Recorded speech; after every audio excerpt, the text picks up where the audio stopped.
Welcome back into Sports Drive once again. I'm your host, Preston Moore. Joining me now is Coach Wayne Parker of the Childress boys basketball team. Coach Parker, how are you doing today? I'm good, Preston. Thanks for having me. How are you doing? I'm doing well. You guys have had a very successful season. Right now, ranked fifth in the state at 19-7. What do you think has led to that success this season as a whole?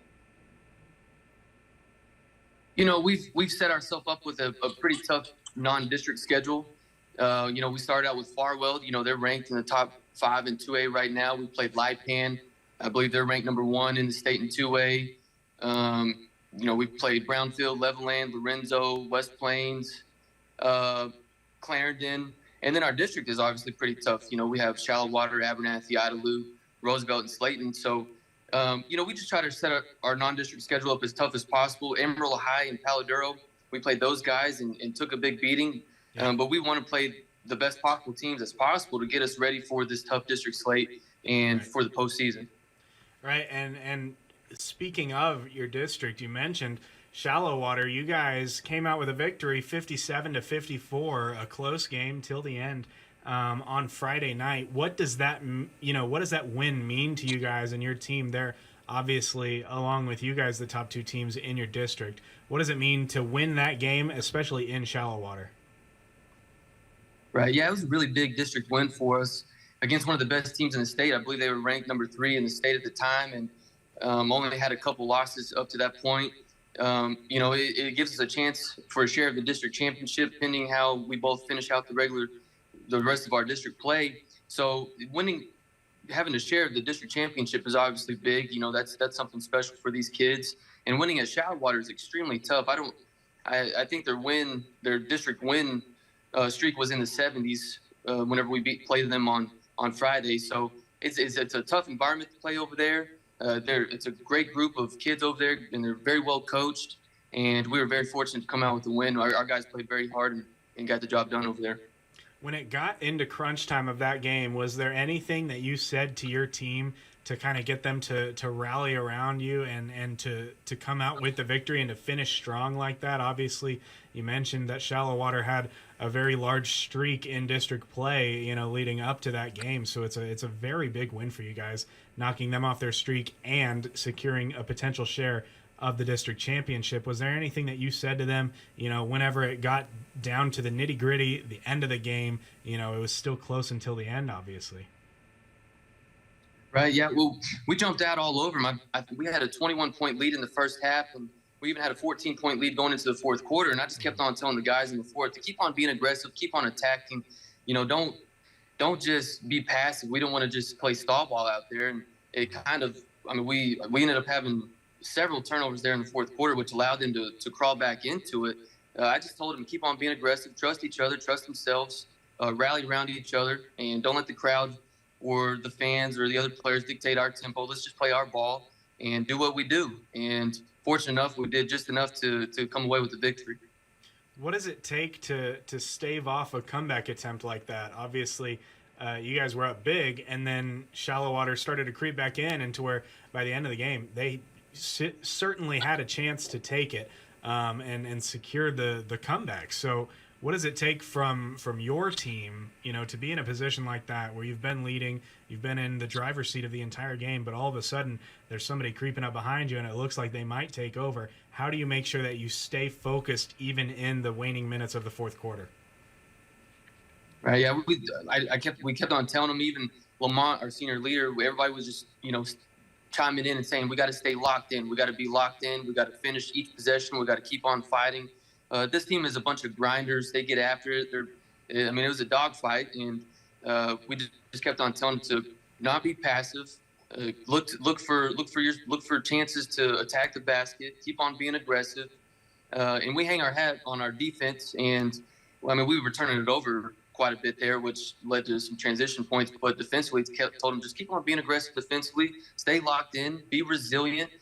They're making a little bit of a run right here, but just keep on pushing back on them. And like I said, our guys just fought to the very end against a very good team and some very good athletes and good basketball players. So very proud of the effort, top to bottom, on Friday night.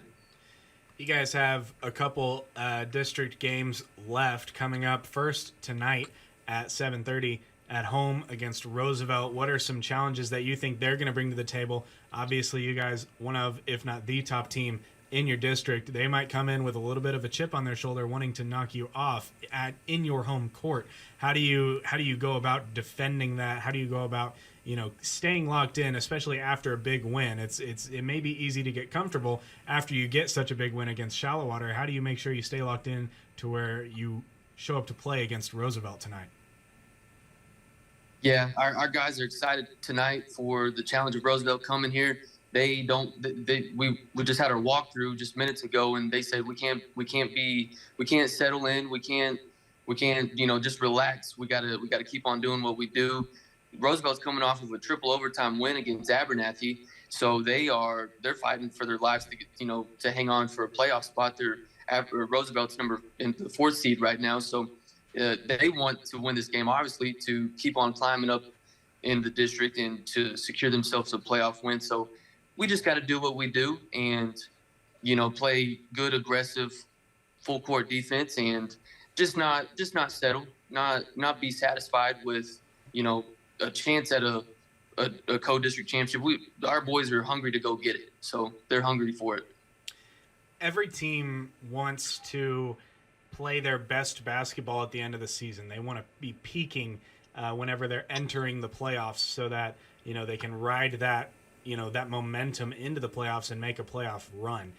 Do you feel like your team is doing that right now, especially coming off of a big win and having a couple games left to really establish that you guys are playing your best basketball at the right time? Do you feel that that's happening? I think we're definitely moving in the right direction.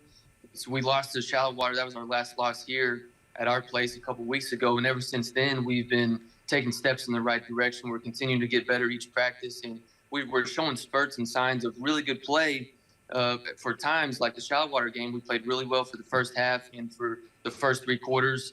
And then the last, 3 or 4 minutes of the game, we kind of, let them try to get back into it. And they had a chance at it. So we haven't had a full game like that yet. So I think we are peaking, and we are peaking at the right time, obviously moving into the playoffs. But even Lamont, he just said that, we haven't played our best basketball yet, and we haven't done it for a full game, a full course of the game. So our guys understand that, and they know to beat the really good teams and to advance far in the playoffs that we got to string together a full game of playing our best basketball. So we're close, but there's always room for improvement, and hopefully we keep on continuing to get better each day.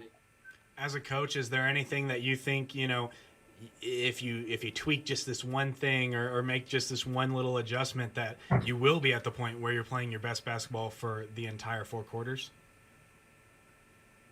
Just staying locked in. If the boys will just stay locked in for the entire game and, just stay focused. I think sometimes our style can be a little bit tiring. We try to play a lot like the Paladuro defensive style, up and down, full court defense, run and jump, and really try to push the tempo. So, just being in better condition and just staying locked in. Even when we're tired, the great teams, they don't get tired, but when they're tired, they're locked in and focused and ready to go. Yeah, I completely agree. Well, Coach Parker, thank you for joining once again. Always appreciate it, and best of luck to you in these next couple games, finishing up district play. Thanks, Preston. I really appreciate you guys having us on here. Absolutely. Well, we'll be right back after the break with more Sports Drive. Stick with us.